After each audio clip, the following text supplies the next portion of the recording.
Después que partieron ellos, estamos hablando de los sabios, donde nos quedamos la semana pasada.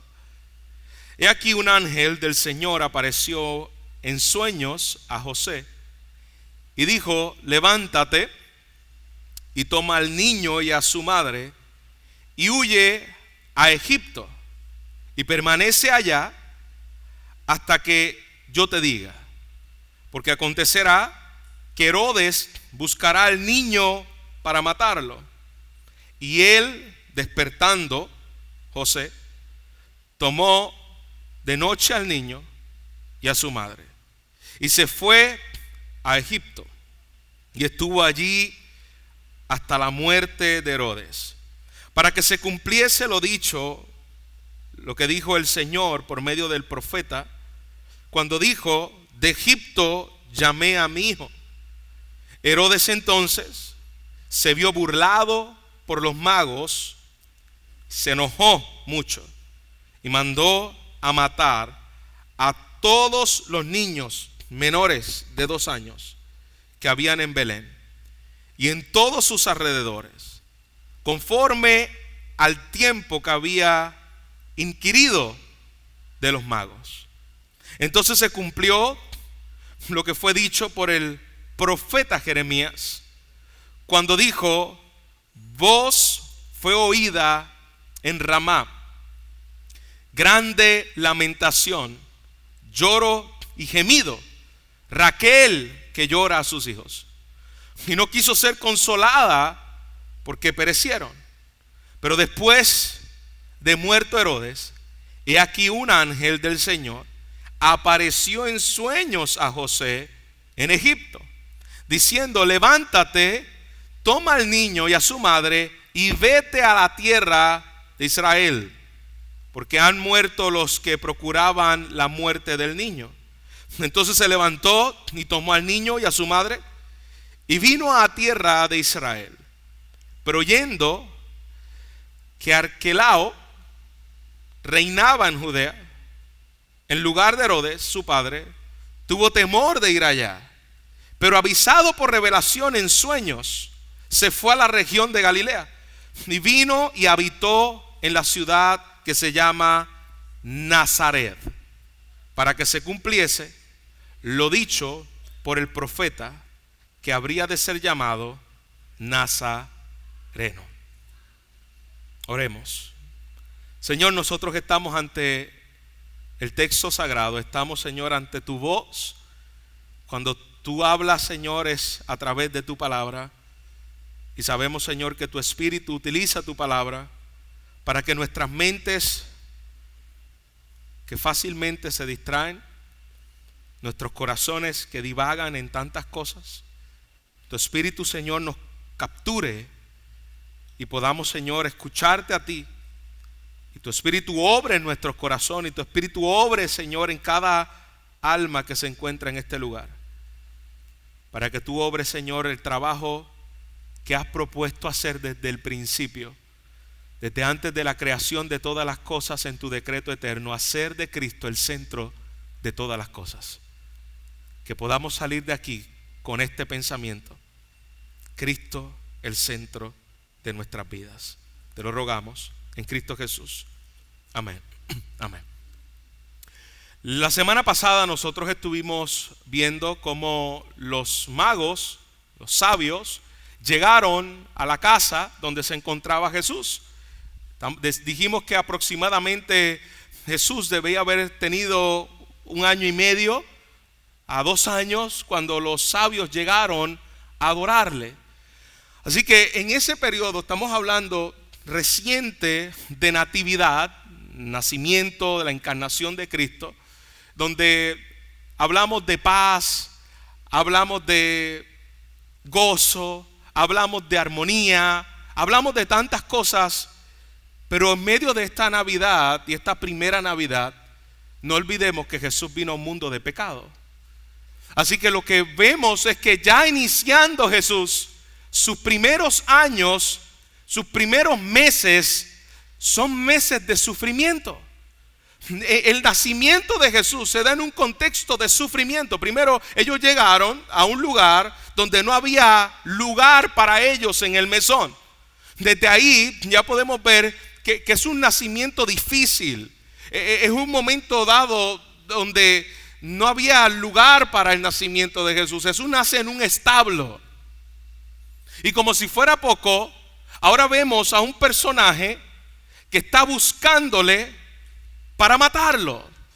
Así que desde el inicio de la vida de Jesús, la primera Navidad, Jesús viene a un mundo de sufrimiento. Jesús viene a un mundo de pecado. Jesús viene a un mundo de maldad, a un mundo de dolor. Eso es lo que podemos ver en estos pasajes que acabamos de leer. Dolor, pérdida, huida de una familia. Usted puede imaginarse usted estar en su casa tranquilo. Tal vez no se lo tenga que imaginar mucho porque ya lo ha vivido.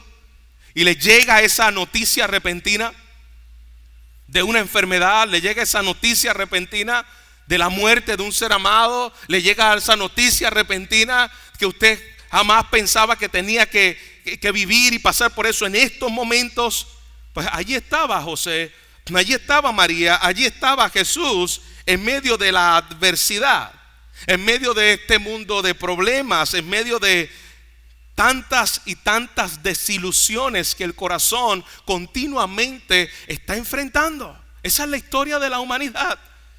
La historia de la humanidad, desde el pecado hacia adelante, lo que vemos es eso, destellos de felicidad, destellos de gozo, pero una continua maldad, una continua problema, continuos asuntos difíciles. Sin embargo, no olvidemos que el soberano Dios está controlando cada detalle de la historia. Aquí había problemas, aquí había muerte, aquí había amenazas, pero cada uno de esos detalles, en estos capítulos, en este versículo que acabamos de leer, hay 4 profecías que se estaban cumpliendo. El libro de Mateo registra 50 profecías del Antiguo Testamento. Y en este capítulo nada más hay 4 de ellas cumpliéndose. En este capítulo no, en estos versículos que acabamos de leer. 4 de ellas cumpliéndose. Así que en medio de el dolor, sufrimiento, amenaza, muerte, no olvidemos que quien está tejiendo la historia y quien ha determinado la historia y quien está llevando a cabo sus propósitos es el Dios de la historia. No lo olvidemos. En nuestras vidas a menudo vamos a tener circunstancias como esa. Nos van a sacar de la rutina, nos van a sacar del status quo. Y la pregunta que yo quiero que nos hagamos antes de entrar de lleno a estos textos es: ¿cuán dispuestos estamos a levantarnos y seguir lo desconocido cuando Dios nos llama a hacerlo? Porque eso es lo que acabamos de ver en la vida de José y en la vida de María. Estos hombres, esta mujer y este hombre escucharon la voz de Dios, fueron advertidos en sueños por un ángel. Un ángel le dijo lo que iba a ocurrir. Fueron apercibidos con anticipación. Y lo que le dijo el ángel es que este hombre, recuerda al rey Herodes, donde los magos se acercaron y le preguntaron dónde ha de nacer el Cristo. Lo vimos la semana pasada, ¿lo recuerda? Y este hombre consultó a los escribas y a los sacerdotes que representan la ley y representan el culto. Cuando es consultado, ellos le dijeron: ve dónde está y me dice. Los magos dijeron no, sabían que era un plan malévolo, perverso. ¿Por qué? Porque este semejante personaje llamado Herodes era tan y tan soberbio que se dice que él mandó a matar a 3 de sus hijos cuando se vio amenazado de que ellos usurparan el poder del trono. No solamente mandó a matar a 3 de sus hijos, sino que mandó a matar a una de sus últimas esposas, porque cuando él pensaba que se iba a morir, él decía: esta me va a querer hacer algo y va a querer usurpar. Imagínate eso, hermano. Ya tú te vas a morir, ¿qué importa quién tome el trono? Y él está pensando: no, ni mi esposa, mandar a matar a tus 3 hijos por control del trono, y mandar a matar a tu esposa por control del trono. Bueno, tanto fue así que se dice que, recuerda que él estaba gobernando bajo el Imperio Romano, en un lugar donde estaba el pueblo judío. Así que en una de sus últimas peticiones antes de morir, dice la historia, que Herodes dijo: manda a matar a los líderes judíos para el día de mi muerte, mata a los líderes judíos para cuando yo muera no solamente haya tristeza en el Imperio Romano, sino que haya tristeza también en Israel. Ante este semejante personaje, nosotros estamos hoy en el texto. Y Herodes, ante la amenaza de que Jesús, el rey de los judíos, podía hacer un atentado ante su trono, él dice: voy a mandar. Estos se perdieron. No me dijeron dónde estaba el rey. Bueno, pues yo tengo ahora el plan. Y el plan es: yo voy a mandar a matar a todo niño menor de 2 años. Los mato a todos. No encuentro a Jesús, pues yo me aseguro de que todos los niños tengan que morir. Así que en medio de la noche, advertido José, él se va y él caminan junto con María y Jesús como un niño de aproximadamente 2 años, 160 kilómetros. Para que tengan una idea, y tú dices: bueno, si me hablas de kilómetros no sé mucho. 90 kilómetros es de Guayama a San Juan. Son 90 kilómetros de Guayama a San Juan. Ellos viajaron no con carro, no con expreso, no con autopás, ni con Uber. Ellos viajaron probablemente en un burro, porque los camellos los tenían la gente adinerada. Ellos no eran gente adinerada, y probablemente están pagando ese viaje, que están yendo camino hacia la escapada de Egipto con los que los magos le dejaron. Con el oro, con el incienso y la mirra, era una forma de financiar ese viaje en el cual ellos iban en huida a Egipto, porque Herodes había mandado a matar a todo niño menor de 2 años. Así que esta gente viajó bastante. A este mundo vino Jesús, hermanos. A este mundo caído y perverso que nosotros podemos ver en el inicio de la vida de Jesús, fue el que Él vino. Así que si alguien puede identificarse con nuestro dolor, si alguien puede identificarse con nuestro sufrimiento, si alguien puede identificarse con nuestras tragedias, con las amenazas, con la ansiedad, si alguien puede identificarse, se llama el Dios encarnado, Jesús, Emmanuel, Dios con nosotros. Porque Él no solamente lo está diciendo como algo que Él no experimentó, Él desde su nacimiento está atravesando por medio de procesos dolorosos. Así que en este contexto, cuando muere entonces Herodes, Dios le da otro sueño por medio de una advertencia, por medio de un ángel, en el cual podía regresar nuevamente a Egipto, a Israel de Egipto. Vuelve otra vez a que se cumpliese lo que había Dios establecido. Y quiero que podamos relacionar los versículos que vamos a leer como una Navidad de fe en medio de la adversidad.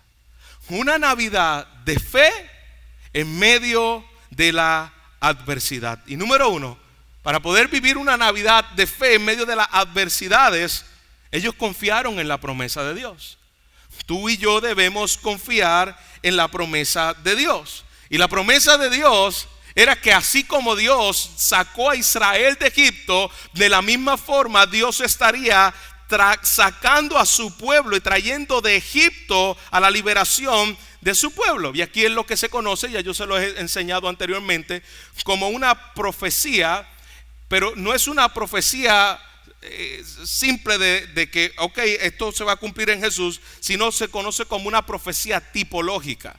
Es decir, toman lo que el Antiguo Testamento dice, una historia del Antiguo Testamento, y la aplican en la persona de nuestro Señor Jesucristo. Esto es lo que está haciendo Mateo. Y Mateo toma en el versículo 15, donde dice: y José, que estuvo allí hasta la muerte de Herodes, para que se cumpliese lo que habló el Señor por medio del profeta. ¿Por medio del profeta cuál? De Egipto llamé a mi hijo. Aquí está la profecía. Mateo está citando Oseas capítulo 1, capítulo 11, versículo 1. Eso es lo que está haciendo Mateo aquí. Y en el contexto en particular del profeta Oseas, está hablando de la liberación de su pueblo. Cuando Dios liberó, ¿usted recuerda la historia, no? Cuando Dios liberó a su pueblo de Egipto, donde el faraón no lo quería dejar ir y Dios le envía plaga tras plaga tras plaga, hasta la última de las plagas que se conoce como las plagas de los primogénitos. Tenía que morir el primogénito de toda familia de Egipto. No solamente toda familia de Egipto, tenía que morir el primogénito también de la familia de Israel. La única razón por la cual Israel fue cuidado de que el primogénito no muriera es lo que se conoce como la Pascua, el Pesaj. Tenían que matar un cordero. En ese cordero tenían que poner la sangre en un lebrillo y luego ponerla en los linteles, ¿recuerda la historia? De las puertas, para cuando el ángel pasara, es lo que se conoce como el paso de Dios, no matara a los primogénitos de Israel. Esa fiesta se celebraba y se celebra hasta el día de hoy en el pueblo judío, donde se conoce como la fiesta de la Pascua, donde están recordando que Dios ha libertado a su pueblo y lo ha sacado de Egipto. Eso es lo que se celebra en la Pascua. ¿Y por qué le estoy diciendo todo este contexto histórico? Bueno, porque esto es lo que está haciendo Mateo aquí. Mateo está recordando la profecía de Oseas, donde está recordando lo que Dios hizo con su pueblo cuando los liberó de Egipto. Y recuerde, el pueblo de Israel era conocido como el hijo de Dios. ¿Okay? El pueblo de Israel era llamado hijo. Por eso dice, de Egipto llamé a mi hijo. Está hablando de Israel, o sea, lo que está haciendo Mateo es tomando esa profecía y dice, de Egipto llamé a mi hijo, pero no es el pueblo de Israel, es el perfecto Israel, que es Jesús. Mateo nos ayuda a ver a Jesús inaugurar el nuevo éxodo. ¿Se da cuenta? Dios comienza a trabajar con su pueblo, sacándolos de la esclavitud de Egipto. Y Dios inaugura el antiguo pacto de esa manera. Dios inaugura el nuevo pacto de la misma manera. Yo estoy sacando a mi hijo de Egipto y lo estoy trayendo a la tierra. ¿Lo puede ver, hermanos? Dios, lo que el Espíritu Santo está uniendo en este cumplimiento de la profecía es que la huida de Egipto de José y María fue algo más que alejarse de un hombre perverso que estaba buscando a su hijo para matarlo. Esto es algo más que eso. Aquí hay un paralelismo. Y el paralelismo lo podemos ver es que así como Dios tuvo misericordia en el Antiguo Testamento y salvó a su pueblo por medio de una liberación milagrosa en Egipto, Mateo 2, versículo 15 me está hablando de una nueva liberación. Y esa liberación es el recordatorio de lo que acabamos de leer la semana pasada en Mateo capítulo 1, versículo 21, donde dice, Dios salvará a su pueblo de sus pecados. Ese es el nombre de Jesús. Así como Dios salvó a su pueblo de Egipto, sacándolo a su hijo de allí en el Antiguo Testamento, en la inauguración del nuevo pacto, Dios está salvando a su pueblo de sus pecados. Israel fue sacado de Egipto y ahora Jesús como hijo de Dios fue sacado de Egipto. ¿Para qué? Para liberar a su pueblo de sus pecados. Esa es la unión que está haciendo aquí Mateo. Oseas capítulo 11 versículo 1, en el cumplimiento de Mateo capítulo 2 versículo 15, está preparando ahí el terreno para este cumplimiento en la persona de Jesús. Ahora cita a otro profeta. Primero citó a Oseas, pero ahora cita a otro profeta, y es el profeta Jeremías. Y él está tomando otra vez profecía tipológica. Se oyó una voz en Rama, lamento y llanto amargo. Raquel llora por sus hijos, rehúsa ser consolada por sus hijos que ya no existen. Lo que estaba ocurriendo en el contexto de Jeremías era que el pueblo había sido llevado cautivo por Babilonia. Ellos estaban llorando a los hijos de los que habían sido quitados y Babilonia había arrasado con Israel y se los había llevado cautivos. Había madres llorando por sus hijos. ¿Qué es lo que está haciendo aquí otra vez Mateo?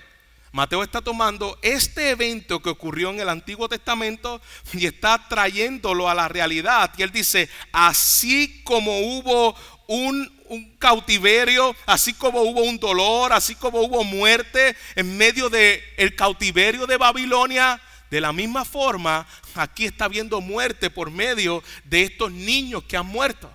Pero así como Jeremías le dio la esperanza, ustedes que están en cautiverio, en el capítulo 33 dice, pero he aquí viene un nuevo pacto con los hijos de Israel. Ahora lo que está haciendo Mateo es uniendo esta verdad, lo que pasó los hijos de Israel en el cautiverio de Babilonia, y está diciendo, hoy ese cumplimiento del nuevo pacto es cumplido en la persona de nuestro Señor Jesucristo. Ese Jeremías que le dice al pueblo que había olvidado el pacto y que había olvidado su relación con Dios, les dice, yo los voy a unir nuevamente, yo los voy a salvar, yo los voy a traer nuevamente a mí. El dolor es real, la esperanza para el futuro es más real todavía, y Jesús ha venido para que en medio de la muerte y en medio del dolor ustedes puedan tener esperanza en el nacimiento de Jesús, pero en la misma profecía que Dios le había dado años atrás a Jeremías. Y ahí usted puede ver, hermanos, el Dios que no solamente inspira a los profetas para decirle lo que iba a ocurrir, porque si hay, esto puede sonar muy básico, pero es importante que lo entendamos. Si hay una profecía, si hay un profeta es porque había una profecía, pero si hay una profecía es porque desde antes de la fundación del mundo Dios lo había determinado. Porque ¿quién le da la profecía al profeta? Si no es Dios mismo. Así que lo que está ocurriendo aquí es que lo que Dios había decretado desde antes de la fundación del mundo, Él está utilizando todas estas circunstancias, todo esto que parece un problema, todo esto que parece dolor, para decir, este es el fin del exilio de mi pueblo por siempre. No solamente de Jeremías, este es el fin del exilio de mi pueblo por siempre, en el cumplimiento del nuevo pacto. Hay muerte que es real, hay dolor que es real, pero hay salvación, hay vida en medio de esta muerte y en medio del dolor, que es el Emanuel reconciliando a su pueblo con Dios. Comienzo del nuevo pacto. Jeremías 31, el cumplimiento de esa verdad del nuevo pacto en la persona de nuestro Señor Jesucristo.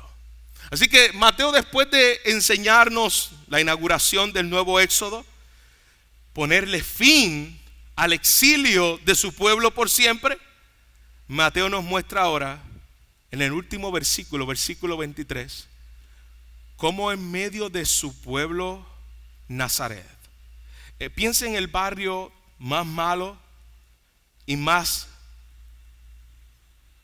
mala fama, como le dicen en Puerto Rico, mala muerte. Piensa en eso, que cuando tú dices, esta persona viene de ahí, ya tiene un estigma.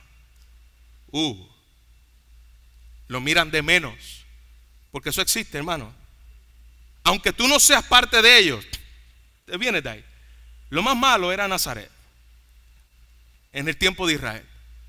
La ciudad más peligrosa, donde estaban los enemigos y los delincuentes más grandes, era Nazaret. Y aquí termina diciendo, interesante, porque dice en el versículo 23, para que se cumpliese lo dicho por los profetas, que habría de ser llamado Nazareno.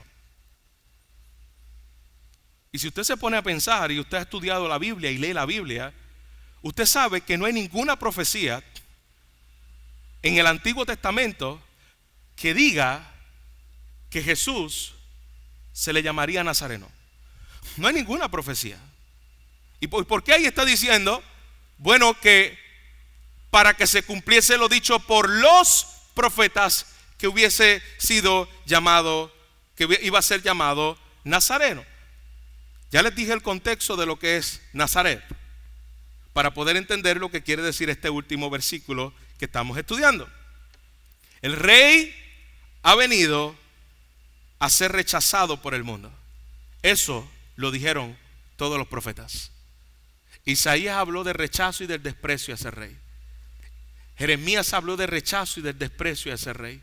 Los profetas hablaron del rechazo y del desprecio a nuestro rey. Eso es lo que significaba un nazareno. Aunque no hay una profecía donde diga que él será llamado nazareno, sí la profecía dice que él iba a ser despreciado. En otras palabras, es lo mismo hacer un nazareno, una persona rechazada, despreciada, menospreciada. Y esa es la buena noticia al final de todo esto. El mismo que fue rechazado y que fue dejado atrás y que fue burlado es el que vino a morir por su pueblo y sus pecados. Ese que fue despreciado por los que lo despreciaron, él se entregó. Por los que lo escupieron, él se entregó. Por aquellos que quisieron humillarlo, él se entregó. Ese es el nazareno, el despreciado amando a los que merecen ser despreciados. De Nazaret. Yo no quiero que usted se me pierda en la historia. Yo quiero que usted pueda capturar la historia y pueda meterse en la historia e identificarse con los personajes de esta historia. Hemos visto varios personajes y comenzamos con uno de ellos. Que si yo le preguntara a usted hoy, hermano, después de leer los textos que acabamos de leer, ¿cuál personaje de la historia usted se identificaría? Algunos muy espirituales se atreverían a decir: pastor, yo soy María. Así como María obedeció, yo me identifico con María en este personaje. Otros se identificarían con José. Algunos más imaginativos, todavía con la estampa del pesebre, dice: yo me identifico con el burro, pastor. Pero eso no está ahí. Pero ¿cuántos de estos se pueden identificar con Herodes? Herodes, aquel que con toda su fuerza quería guardar su estatus, quería guardar su reputación. Hermanos, si tú y yo somos sinceros, en el fondo nos podemos identificar más con Herodes que cualquier otro personaje en esta historia. Porque en lugar de inclinarnos para rendirle adoración al Señor y al Rey de nuestra vida, tenemos miedo de cómo Jesús va a invadir mi reino. Yo tengo miedo de cómo Jesús se va a meter en mi historia. Yo tengo miedo de que Jesús quite cosas que yo tengo entronadas. Porque hay algunos hermanos que quieren seguir a Jesús de lejito, ¿no? Y yo soy seguidor de Jesús, pero de lejos. Yo no quiero meterme mucho. Y más si usted viene de un contexto en el cual le dijeron que si usted sigue mucho a la religión, usted sigue mucho a Jesús, usted se vuelve loco. Yo no quiero, sí, se vuelve loco. Lo que pasa es que yo no quiero que Jesús intervenga. Yo quiero a Jesús aquí, que Él sea un complemento, como un tipo de lámpara que tú frotas para que te dé tus deseos, pero que Jesús venga a cumplirme mis deseos, no a arruinarme mis deseos. ¿No se parece usted y yo a Herodes en muchas ocasiones? Donde yo quiero a Jesús, pero yo no quiero que se meta en mi reino. Y lo que sucede es que mi reino y el de Jesús no pueden caminar juntos. Uno de ellos tiene que morir. O el reino tuyo muere, o tú desprecias el reino de Dios. Aquí hay una buena similitud de cómo evaluarnos y decir: ¿cuánto yo tengo de Herodes? ¿Cuánto yo tengo de no querer que Dios entre en áreas de mi vida? ¿Cuánto hemos rechazado a Jesús? Porque yo quiero que se cumpla lo que yo quiero, cuando yo quiero, en el momento cuando yo quiero. Y Dios está diciendo: yo voy a cumplir mi historia con Herodes, sin Herodes, pero ¿cuánto estamos nosotros a rendir nuestra vida al reino de nuestro Señor Jesucristo? Y yo no quiero que usted piense, no, ya yo soy cristiano, pastor. No, yo no estoy hablando a los impíos solamente. Yo estoy hablándole también a los que profesamos fe,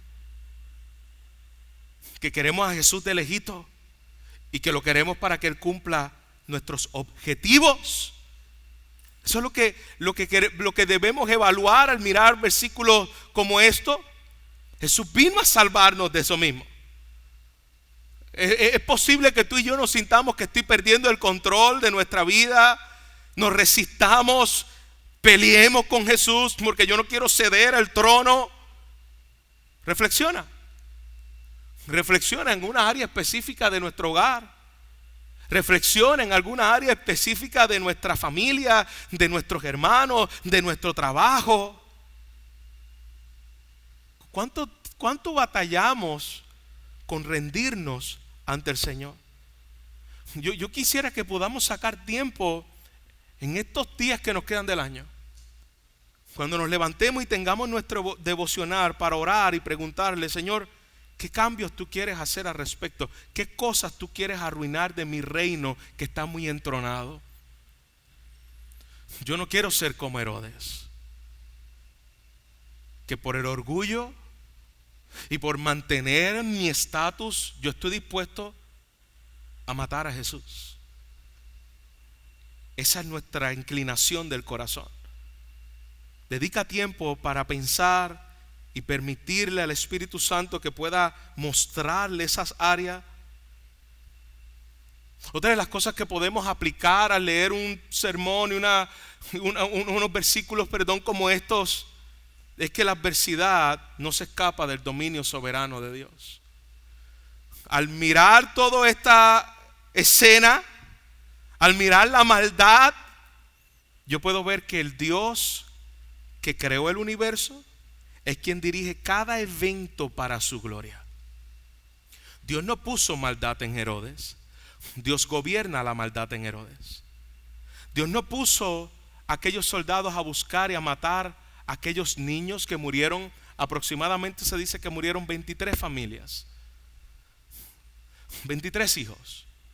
Ay, pastor, fíjate, no fueron tantos. Bueno, si es el tuyo. Y si fuera el tuyo, mira el llanto de la ciudad. En aquella ciudad aproximadamente se cree que vivían unos 10,000 habitantes.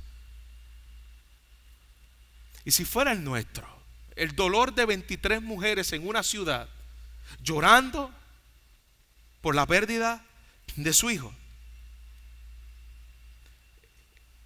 Pero detrás de esta escena diabólica, detrás de esta escena de dolor en un mundo caído por el pecado que rechaza el reino de Dios, porque todos podemos ver escenas como esta y decir: ay, Dios no pudo haber impedido que esos niños murieran. Mira, 23 niños que murieron ahí. Pero no puedes ver la maldad de aquellos que querían matar al Dios hecho hombre, y que en esa maldad fue que ellos actuaron. En esa manera perversa, sanguinaria de tu poder, de tu querer tener el control y de tu ser Dios. Allí está el control absoluto y soberano de nuestro Dios. La semana pasada vimos el control soberano de Dios para dirigir a los magos con aquella estrella, y el control soberano de aquella estrella para pararse al frente de aquel pesebre. Ese es el Dios que controla el clima, el Dios que controló los camellos, el Dios que controla las aves del campo, el Dios que controla la maldad para llevar y cumplir cada detalle, letra, punto, tilde de la ley. Ese es el Dios tuyo y ese es el Dios mío. Ese es el Dios que hemos creído. Ese es el Dios de su palabra, el Dios que gobierna las naciones. Y estas profecías estaban aquí, establecidas por un Dios que había decretado todo desde antes de la fundación del mundo. En medio del dolor, en medio de la desesperanza, en medio del caos, en medio de la maldad en el cual nosotros vivimos, podemos decir: Señor, puedo confiar en un Dios que gobierna la historia. Iglesia, tú y yo podemos confiar en un Dios que gobierna la historia. A Dios no se le escapó estos detalles, ni se le escapó no se le escapó el sufrimiento de su hijo, ni se le escapa el sufrimiento de sus hijos. Su hijo sufrió, sus hijos sufrirán. Su hijo tenía un propósito en cada sufrimiento. Sus hijos tienen propósito en cada sufrimiento. Dios está utilizando para su gloria, Romanos capítulo 8, versículo 28, todos aquellos que han sido llamados conforme a su propósito, en el cual aman a Dios, todas las cosas están obrando para bien. Lo vemos en esta escena, pero lo podemos creer en las escenas de nuestra vida. El Dios que gobierna sobre las amenazas de salud, el Dios que gobierna sobre las amenazas financieras, el Dios que gobierna en medio de dolores, el Dios que gobierna en medio de tormentas. Podemos confiar cuando veamos el cielo negro y pensamos que ya no hay esperanza. Podemos confiar en que Dios está gobernando cada detalle para nuestro bien. Hermano, María y José no estaban entendiendo lo que iba a pasar. Ellos fueron obedientes, iban caminando y fueron camino a Egipto. Y luego el Señor les dijo: ok, regrésate otra vez. Ellos fueron obedientes. Ellos no sabían que se estaba cumpliendo una profecía. Mateo lo toma y dice: aquí está el cumplimiento. Hay cosas, hermanos, que tú y yo estamos pasando. Hay cosas que vamos a atravesar en el próximo año, o los años que Dios nos dé en esta tierra, en el cual tal vez tú vas a decir: es que yo no veo ningún propósito en esto. Yo no sé por qué tengo que pasar por esta situación. No sé por qué Dios está permitiendo que yo pase por esto. Recuérdate de esto. Probablemente nunca lo sepas. Probablemente algún día lo sepas. Porque yo te aseguro que ya alguien le tuvo que haber dicho, con el canon establecido, a José y a María: tú sabes que lo que tú viviste fue el cumplimiento de lo que estaba establecido por... Oh, sí. ¡Wow! Yo simplemente fui obediente a la voz de Dios. Sí, era el cumplimiento, porque así como Israel era su hijo llamado en Egipto, esto era el cumplimiento del nuevo éxodo, el nuevo exilio. ¿Tú te crees que María y José sabían eso? Hay cosas que tú y yo no las vamos a entender, pero hay cosas que las vamos a pasar. Y aunque tú y yo no lo entendamos, y aunque tú y yo nos hagamos preguntas, el Señor nos recuerda: lo que yo estoy haciendo en la historia tiene un propósito. Aunque ahora tú no lo entiendas. Una vez Jesús le dijo esto a Pedro, y esas palabras a mí se me quedaron marcadas: aunque hoy no lo entiendas, un día lo entenderás. Palabras de Jesús a Pedro. Un día lo vas a entender. Y el día en que nosotros entendamos el por qué Dios está haciendo lo que yo no entiendo que Dios está haciendo, yo le voy a decir: Señor, 1000 veces deben haber ocurrido lo que yo no entendía ni quería que ocurriera. Porque tus pensamientos son más altos que los míos. Tu conocimiento es más grande que el mío. Tu sabiduría es perfecta, es eterna, es infinita. La mía no puede ver solamente unas pulgadas, unos pies. Pero tu sabiduría es infinita. Tu sabiduría es perfecta. Y hoy nos estamos preguntando: ¿a dónde va a terminar esto, Señor? ¿A dónde va a terminar esta circunstancia? ¿A dónde va a terminar este pecado? ¿A dónde va a terminar esto que está ocurriendo en mi vida? Bueno, esto va a terminar, escúchame, amado, en lo establecido por Dios, que gobierna activamente la historia. Ahí va a terminar. ¿Dónde va a terminar? En el Dios que gobierna la historia. Ahí terminará, en el propósito que Él ha tenido desde antes de la fundación del mundo, y que activamente Él no está de paseo y se olvidó, y están ocurriendo cosas que Dios no sabe qué hacer. Y que Dios todavía está pensando y diciendo, a ver cómo yo arreglo este problema del mundo que los hombres me dañaron. No, ese no es el Dios de la Biblia. Ese es el Dios de la imaginación de muchos. El Dios de la Biblia es un Dios soberano que ha decretado el fin desde el principio y que cada detalle de su creación tiene un propósito para la gloria del cumplimiento de la exaltación de su Hijo Jesús. La historia de Mateo, capítulo 2, la historia de la Navidad, no trata simplemente de lo que ocurrió hace 1000 años en la época del Nuevo Testamento, o hace 3000 años en la época del Antiguo Testamento. Esa historia se trata de usted y se trata de mí, hermanos. No olvidemos eso. Todos estamos esclavizados por el pecado y necesitamos un nuevo éxodo, necesitamos un éxodo. Así como Dios llamó a Israel y lo sacó de Egipto, hermanos, si tú estás sin Cristo, tú estás bajo la esclavitud del pecado. Tú eres esclavo del pecado.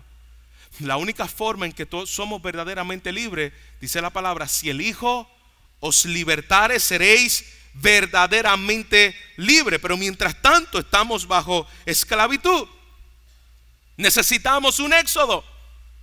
Y estamos familiarizados con el dolor, estamos familiarizados con la herida de este mundo pecaminoso, conocemos el sufrimiento en nuestras propias vidas, lo vemos alrededor, lo vemos en la muerte, lo vemos en la enfermedad. Pero a pesar de esto, no olvides que ese es tu más grande problema. No es el sufrimiento en esta tierra. El sufrimiento muchas veces Dios lo usa para llevarnos a Cristo. Escuché una vez a alguien que dijo, Dios nos ha dejado un solo camino para ir al Padre, que se llama Jesús. Hay un solo mediador y hay un solo camino para ir al Padre, Jesucristo. Pero Dios tiene muchos caminos para llevarnos a Jesús.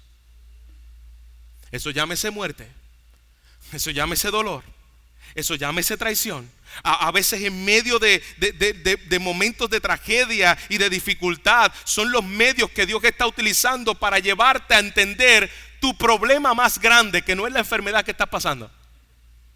Tu problema más grande, que no es el divorcio. Tu problema más grande, que no es tu problema con tus hijos. Tu problema, pastor, pero estos problemas no son grandes porque no lo estás viviendo tú. Yo no estoy diciendo que no sean grandes, estoy diciendo que no es el más grande. Porque tu problema más grande es el problema de tu pecado con Dios. Porque Dios te puede sanar e irte sanito y coleando al infierno bajo la ira de Dios para siempre. ¿Ves que ese no es tu mayor problema? Matrimonios llegarán bajo la condenación eterna en el cual nunca se divorciaron. ¿Se da cuenta de que su mayor problema no es tener estabilidad en su familia? Todos estos problemas nos llevan en muchas vías para hacernos ver nuestro mayor problema, que se llama el problema de mi pecado. Porque un día nos enfrentaremos delante del Señor y por eso ese es el verdadero éxodo. Él nos vino a libertar a su pueblo de sus pecados. Somos enemigos de un Dios santo.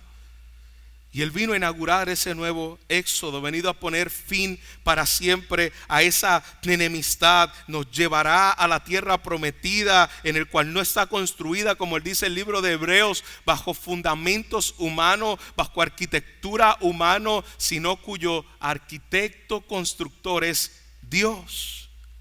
Gloria a Dios, hermanos. Él ha venido a poner fin a eso para siempre. Usted se imagina el pueblo de Israel luego que fue sacado de esas cargas pesadas de Egipto, saliendo diciendo que bueno, ya no estoy bajo esas cargas pesadas. Hermanos, tú y yo hemos sido quitados para siempre de la carga del pecado, de la carga de la condenación. Ya no hay condenación para los que están en Cristo Jesús, por siempre libertados en Él. El éxodo perfecto cumplido. Ese es el pacto que Dios ha establecido con su pueblo. Él ha venido a amarnos en medio de nuestra rebelión, de nuestros pecados, aunque nuestros corazones por naturaleza continuamente rechacen al Mesías. Él vence toda resistencia humana. Y por último, algo que podemos ver en este texto, y le aseguro que es por último, no me mire con cara de extraño, ¿ok? Por su gracia y para su gloria, Él nos ha libertado y nos ha redimido y nos ha comprado. No olvide eso. Cristo ha venido y ha dado su vida por nosotros, se ha derramado su sangre como un sacrificio perfecto y nos ha resucitado con Él de la tumba para la vida eterna.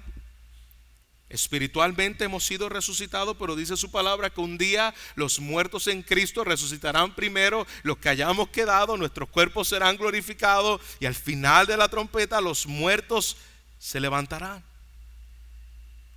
En medio de esta vida de dolor tenemos la promesa de redención y la promesa de gracia. Este es el evangelio que puede traer gozo en medio de una Navidad adversa.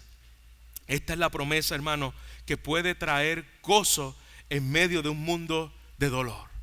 Y esta es la promesa que nos debe alentar a ti y a mí al comenzar un nuevo año. Recordarme, Señor, la historia está dirigida por ti. Los profetas fueron advertidos para advertir, porque cada una de esas profecías tenía un propósito. Lo que me ocurra al finalizar estos 3 años, lo que me ocurra el próximo año y lo que me ocurra los años venideros, si tú me lo concedes, está dirigido por ti, porque yo soy tuyo. Tú no estás improvisando en mi vida.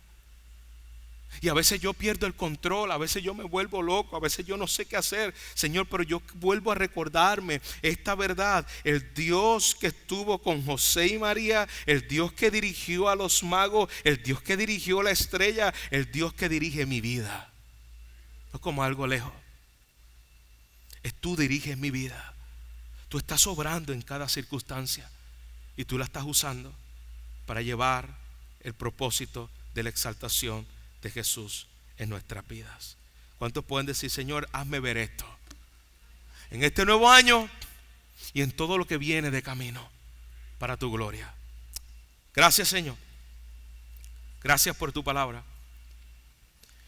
Y gracias porque al cerrar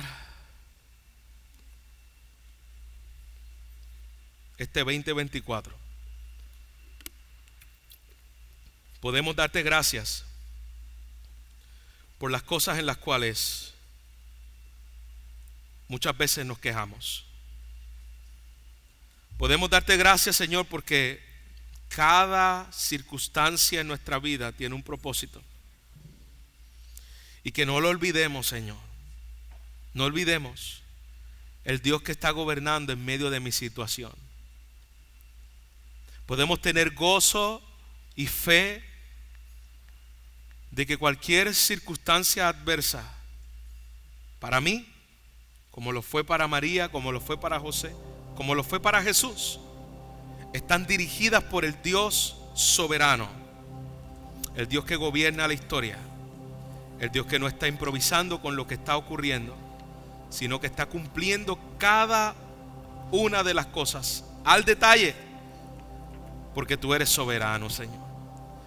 Podemos decir, Señor, que en medio del dolor hay belleza. Podemos decir, Señor, que en medio de mis fallas tus manos me sostienen. Podemos decir que en medio de la persecución, en medio de las amenazas, en medio de los diagnósticos, en medio de todo aquello, Señor, que abruma nuestra mente y que estamos atravesando, recordarnos que el mayor problema para los que están en Cristo Jesús ya fue resuelto. Y es el problema con tu santidad. Es el problema con que un día estaremos contigo cara a cara. Y Señor, si hay alguien en este lugar que todavía no ha resuelto ese problema, que él pueda correr hoy al trono de tu gracia y pueda arrepentirse de sus pecados y pueda confiar y aferrarse a la cruz de Cristo y verlo a Él como aquel que lo sustituyó, aquel que pagó su deuda, aquel que cumplió y que dijo, consumado es. Toda deuda de la ley en su contra ha sido salda para siempre. Y puede encontrar paz. Pueda tener su éxodo en el día de hoy. La liberación eterna de la esclavitud del pecado para vivir para ti, Señor. Señor, gracias porque al mirar estos textos volvemos a recordarnos que tus planes son perfectos, Señor. Que tú no olvidaste a tu Hijo y tú no olvidarás a tus hijos. Que había un propósito mayor en su sufrimiento y hay un propósito mayor en nuestro sufrimiento. Que tú eres sabiduría y que en nuestros corazones hay necedad. Que tú reinas sobre el cielo y nosotros estamos sobre la tierra. Que tú eres, Señor, quien te acuerdas del caído. Que tú eres, Señor, quien sostienes a tu iglesia. Y aún las acechanzas de Satanás, cuando quería matar a tu hijo y cuando mató a estos niños de estas familias, tú estabas buscando el bien de tu pueblo y del cumplimiento de la promesa dada. Aunque el camino esté oscuro, tú siempre estás procurando el bien de tus hijos. Gracias, porque tú eres un Dios soberano. A ti servimos y para ti vivimos. Gracias, gracias por las alegrías que nos diste este 2024. Gracias, gracias, Señor, porque en medio del sufrimiento tú estuviste con nosotros. Gracias, gracias, Señor, porque cuando nos desesperamos, perdimos, Señor, aún la esperanza, tú nos volviste a recordar fielmente. Tu Espíritu nos trajo a ti, Señor, y nos hizo depender de ti, de tu gracia. Por tu gracia estamos hoy aquí, el último domingo del año 2024, reconociéndote, Señor, que a ti sea la gloria cuando das y que a ti sea la gloria cuando nos quitas. Tú eres soberano cuando das, tú eres soberano cuando quitas, porque todo te pertenece a ti, Señor, y nos hiciste para tu gloria. Señor, destruye todo aquello que nos está trayendo gloria a tu nombre en nuestras vidas.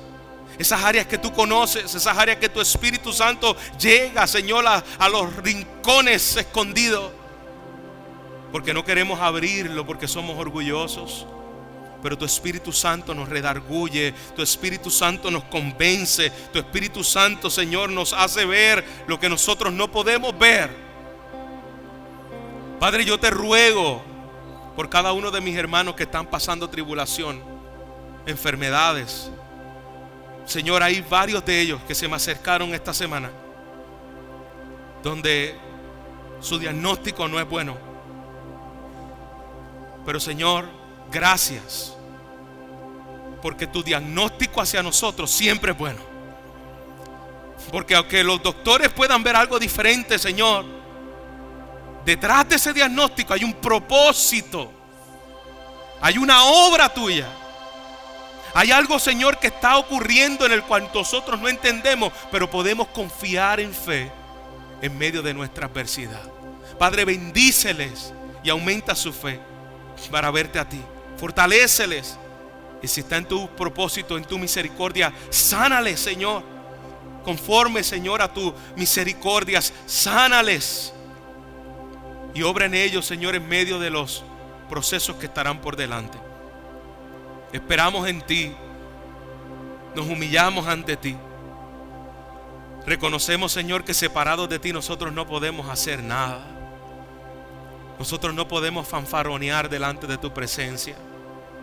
Nosotros no tratamos de decir cosas en las cuales no entendemos. No queremos ser, como dice Santiago, soberbios, diciendo mañana haremos tal cosa u otra cosa.